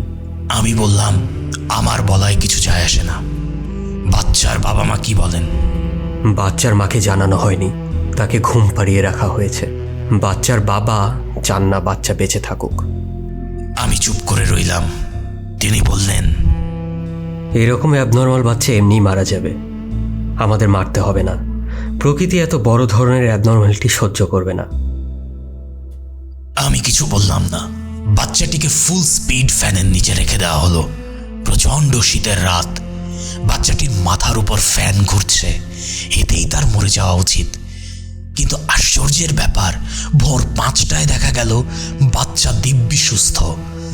বড় বড় চোখে এদিক ওদিক তাকাচ্ছে, শীষ দেওয়ার মতো শব্দ করছে। ভোর 5:30টায় সবার সম্মতি নিয়ে বাচ্চাটিকে 100 সিসি ইমাডাজল ইঞ্জেকশন দেওয়া হলো। যে কোনো পূর্ণবয়স্ক লোক এতে মারা যাবে, কিন্তু তার কিছু হলো না। শুধু শীষ দেওয়ার ব্যাপারটা একটু কমে গেল। ভোর 6টায় দেওয়া হলো 50 সিসি অ্যাট্রোজিন সলিউশন। বাচ্চাটা মারা গেল 6:20-এ। বাচ্চার মা জানতে পারল না, সে তখনও গভীর ঘুমে অচেতন। তারপর আবার কি, গল্প শেষ। বাচ্চাটির মার কি হলো? বাচ্চার মার কি হলো তা দিয়ে তো আমাদের প্রয়োজন নেই। রহস্য তো এখানে নয়, রহস্য হচ্ছে বাচ্চার মা যে স্বপ্নগুলো দেখতো সেখানে। সেই রহস্য আমি ভেদ করতে পারিনি। সুধাকান্ত বাবুর রহস্য শেষ পর্যন্ত ভেদ করতে পারবো কিনা তা জানি না। যখন সুধাকান্ত বাবুর মুখোমুখি বসবো তখন হয়তো দেখব গুছিয়ে আনা জিনিস সব এলোমেলো হয়ে গেছে। মজার ব্যাপার কি জানেন ভাই? প্রকৃতি রহস্য পছন্দ করে না, কিন্তু সে নিজে খুব রহস্যময়। কবে যাবেন সুধাকান্ত বাবুর কাছে? হাসপাতাল থেকে ছাড়া পেলেই যাব। রাত প্রায় 9টা। আমি এবং মিসির আলি সুধাকান্ত বাবুর বাড়ির উঠোনে বসে আছি। সুধাকান্ত বাবু চুলায় চায়ের পানি চড়িয়েছেন। তিনি আমাদের যথেষ্ট যত্ন করছেন। মিসির আলিকে খুব আগ্রহ নিয়ে বাড়ি ঘুরে ঘুরে দেখালেন, নানা রকম গল্প করলেন। বাড়ি আগের মতোই আছে, তবে কামিনী গাছ দুটির একটি নেই, মরে গেছে। সুধাকান্ত বাবু বললেন, চা খেয়ে আপনারা বিশ্রাম করুন, আমি খিচুড়ি চড়িয়ে দিচ্ছি। খিচুড়ি হলে মন্দ হবে না। তাছাড়া শুনেছি আপনার রান্নার হাত অপূর্ব। রান্না করতে করতে আপনি আপনার ভৌতিক অভিজ্ঞতার কথা বলুন, এটা শোনার জন্যই এসেছি। আগেও একবার এসেছিলাম, আপনাকে পাইনি। জানি, খবর দিয়ে এলে থাকতাম, আমি বেশিরভাগ সময় থাকি। সুধাকান্ত বাবু গল্প শুরু করলেন। ভৌতিক গল্পের জন্য চমৎকার একটা পরিবেশ। অন্ধকার উঠোন, আকাশের নক্ষত্রের আলো, উঠোনের উপর দিয়ে একটু পরপর হাওয়া বয়ে যাচ্ছে। একটা তক্ষক ডাকছে। তক্ষকের ডাক বন্ধ হবার সঙ্গে সঙ্গে অসংখ্য ঝিঝি পোকা ডেকে উঠছে। ঝিঝি পোকা থামতেই তক্ষক ডেকে ওঠে। তক্ষকরা চুপ করতেই ডাকে ঝিঝি পোকা। অদ্ভুত কনসার্ট। সুধাকান্ত বাবু গল্প বলে চলেছেন। মিসির আলি মাঝে মাঝে তাকে থামাচ্ছেন, গভীর আগ্রহ করে বলছেন, এই জায়গাটা দয়া করে আরেকবার বলুন, অসাধারণ অংশ, গা শিউরে উঠছে। সুধাকান্ত বাবু তাতে বিরক্ত হলেন না। সম্ভবত মিসির আলির গভীর আগ্রহ তার ভালো লাগছে। যেখানে মেয়েটি সুধাকান্ত বাবুর পা কামড়ে ধরে সেই অংশ মিসির আলি 3 বার শুনলেন। আপনি যখন পালিয়ে যাচ্ছিলেন তখন মেয়েটি পেছন থেকে আচমকা আপনাকে কামড়ে ধরলো? জি। হাত দিয়ে ধরলো না, আঁচড় দিল না, শুধু কামড়ে ধরলো? জি। দেখি কামড়ের জায়গাটা। তিনি কামড়ের দাগ দেখালেন। মিসির আলি পায়ের দাগ পরীক্ষা করলেন, জড়ানো গলায় বললেন, কি অদ্ভুত গল্প। সুধাকান্ত বাবু গল্পে ফিরে গেলেন। এক সময় গল্প শেষ হলো। খিচুড়ি নেমে গেছে, আপনাদের কি এখন দিয়ে দেব? রাত মন্দ হয়নি কিন্তু। জি, খেয়ে নেব। আপনাকে 2-1 কথা জিজ্ঞেস করতে চাচ্ছি। জিজ্ঞেস করুন। মেয়েটি শুধু কামড়ে ধরলো, হাত দিয়ে আপনাকে ধরলো না কেন? আমি কি করে বলবো বলুন, আমার পক্ষে তো জানা সম্ভব না। আমার কিন্তু মনে হয় আপনি জানেন। সুধাকান্ত বাবু তীক্ষ্ণ দৃষ্টিতে তাকিয়ে রইলেন। আপনার গল্পের সবচেয়ে দুর্বল অংশ মেয়েটির কামড়ে ধরা। মেয়েটি কিন্তু পেছন থেকে আপনাকে কামড়ে ধরেনি। পায়ের দাগ দেখেই বোঝা যাচ্ছে কামড়ে ধরেছে সামনে থেকে। আপনার দাগ ভালোভাবে পরীক্ষা করলেই তা বোঝা যায়। আপনাকে আক্রমণ করার জন্য মেয়েটি তার হাত ব্যবহার করেনি, কারণ একটাই, সম্ভবত তার হাত পেছন থেকে বাঁধা ছিল, তাই নয় কি? সুধাকান্ত বাবুর চোখের দৃষ্টি তীক্ষ্ণ হল, একটি কথাও বললেন না। আপনার গল্পে একটা কুকুর আছে, পাগলা কুকুর। হাইড্রোফোবিয়ার কুকুর কিছুই খায় না, অসহ্য যন্ত্রণায় মৃত্যুর জন্য অপেক্ষা করে। অথচ এই কুকুরটা আস্ত একটা মেয়েকে খেয়ে ফেললো। 5টা সুস্থ কুকুরের পক্ষেও যা সম্ভব নয়। আপনি অসাধারণ একটা ভূতের গল্প তৈরি করেছেন, কিন্তু গল্পে অনেক ফাঁক রয়ে গেছে, তাই না? সুধাকান্ত বিড় করে কি যেন বললেন। আমি কাঠ হয়ে বসে রইলাম। ব্যাপারটা কি হয়েছিল আমি বলি। আপনি চিরকুমার একজন মানুষ। আপনার মনে আছে অবদমিত কামনা বাসনা। মহাপুরুষরাও কামনা বাসনার ঊর্ধ্বে নন। কিভাবে যেন আপনি অল্প বয়সী একটা কিশোরীকে আপনার ঘরে নিয়ে এলেন। এই মেয়েটি কিভাবে এলো বুঝতে পারছি না। বাড়ি থেকে পালিয়ে আসতে পারে, বা অন্য কিছু হতে পারে। এই অংশটা আমার কাছে পরিষ্কার না। যাই হোক, মেয়েটিকে আপনার ঘরে নিয়েই আপনি তার হাত বেঁধে ফেললেন। মেয়েটির চিৎকার কান্নাকাটি আশেপাশের কেউ শুনল না, কারণ আশেপাশে শোনার মতো কেউ নেই। মেয়েটি নিজেকে রক্ষা করবার জন্য আপনাকে কামড়ে ধরল। এই একটি অস্ত্রই তার কাছে ছিল। অবশ্যই মেয়েটি নিজেকে রক্ষা করতে পারল না, শেষ পর্যন্ত মারা গেল। আপনি তার মৃতদেহ ঘরেই ফেলে রাখলেন, দরজা জানালা খুলে রাখলেন, যাতে শেয়াল কুকুর সব দেহটা খেয়ে ফেলতে পারে। একদিনে তো একটা মানুষ শেয়াল কুকুরে খেয়ে ফেলতে পারে না, হয়তো 2 দিন বা 3 দিন লাগলো। এই সময়টা আপনি নষ্ট করলেন না, ঠান্ডা মাথায় ভাবলেন, ভেবে ভেবে অসাধারণ একটা গল্প তৈরি করলেন। সেই গল্পে সূত্র আছে, কুকুর আছে, অশরীরী আত্মীয়রা আছে। কি সুধাকান্ত বাবু, আমি ঠিক বলিনি? দিন, এখন খাবারটা দিয়ে দিন, প্রচণ্ড খিদে পেয়েছে। আমি অবাক হয়ে দেখলাম সত্যি সত্যি মিসির আলি খেতে বসেছেন। সুধাকান্ত বাবু তাকে থালায় এগিয়ে দিচ্ছেন। মিসির আলি আমার দিকে তাকিয়ে বললেন, আপনি খাবেন না? না, আমার খিদে নেই। সুধাকান্ত বাবু, আপনার বিরুদ্ধে কেস দাঁড় করবার মতো কিছু আমার হাতে নেই। যেসব কথা আপনাকে বলেছি সেসব আমি কোর্টে টেকাতে পারবো না, সেই চেষ্টাও করব না। কাজেই আপনার ভয়ের কিছু নেই। তবে আমার কেন জানি মনে হচ্ছে আপনি থানায় গিয়ে অপরাধ স্বীকার করবেন। আচ্ছা, মেয়েটার নাম কি ছিল? সুধাকান্ত বাবু গম্ভীর গলায় বললেন, বিন্তি। ওর নাম বিন্তি। ও আচ্ছা, বিন্তি। মিসির আলি খুব আগ্রহ করে খাচ্ছেন। আমি দূরে থেকে তাকে দেখছি, সুধাকান্ত বাবুও দেখছেন। তার চোখে পলক পড়ছে না। মিসির আলি বললেন, খিচুড়ি তো ভাই অপূর্ব হয়েছে, আমাকে রেসিপিটা দেবেন তো। আমিও আপনার মতো একা একা থাকি, মাঝে মাঝে খিচুড়ি রান্না করব।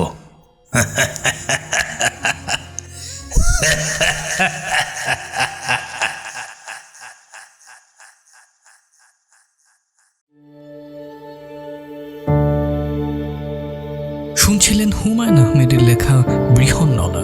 গল্প পাঠে রাকিবুল ইকবাল জিসান, জিহাদ আল মেহেদি, ইয়াসির ইউনুস, হাসান হায়দার শুভ এবং Kamrunnahar Moni. Mixing, sound design, poster drawing ও ডিজাইন, আবহ এবং পরিচালনায় আমি ইয়াসির ইউনুস। আমাদের প্রচেষ্টা ভালো লাগলে চ্যানেলটি সাবস্ক্রাইব করবেন, কমেন্টে মতামত জানাবেন এবং যদি সম্ভব হয় এই গল্পটি শেয়ার করবেন। তা আমাদের অডিয়েন্স তৈরিতে ভূমিকা রাখবে। খুব শীঘ্রই আমরা হাজির হব নতুন কোনো গল্প নিয়ে শব্দগল্পের এই আসরে।